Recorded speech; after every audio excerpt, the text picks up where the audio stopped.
Među nama srdečno vítam súčasného predsedu Rusinského Brodu inžiniera Martina Charaša i došlého zapisu.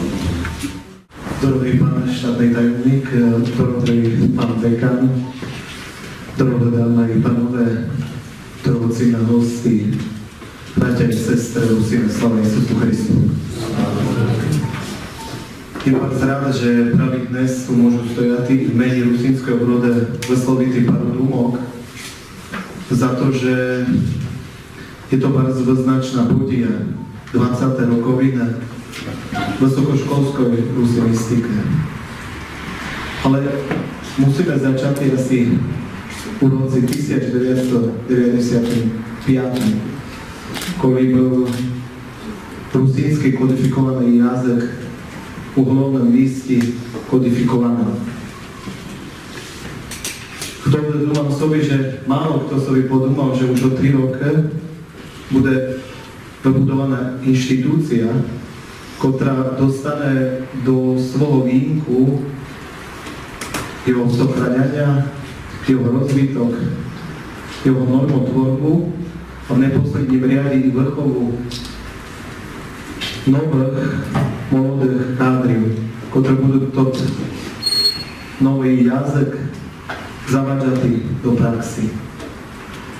Dnes, 20 rokov od tohdy, môžeme sa tešiť, bo toto všetko je už samozrejmosťou.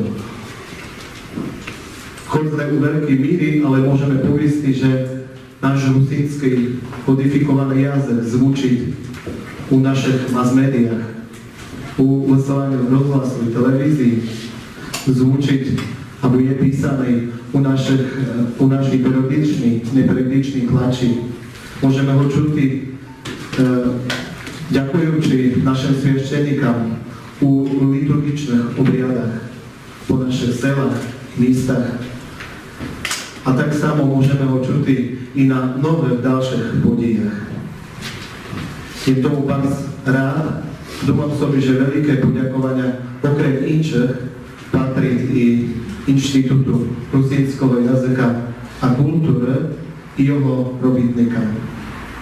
Za to dovolte meni v mene Rusínskeho obrodu na Slovensku vysloviť poďakovania Inštitútu rusínskeho jazyka i kultúry Priaševskej univerzity v Priašovi za dlhoročnú spoluprácu s ochránením i rozvitom rusínskeho literatúrneho jazyka, vrchovú i osvitu molodeži v oblasti rusínskeho jazyka, literatúry i kultúry i z náhody 20 rokov vysokoškolskej rusinistike na Slovenskej. Ďakujem vám za poslúchania a vám, pani docentko, blahoželám.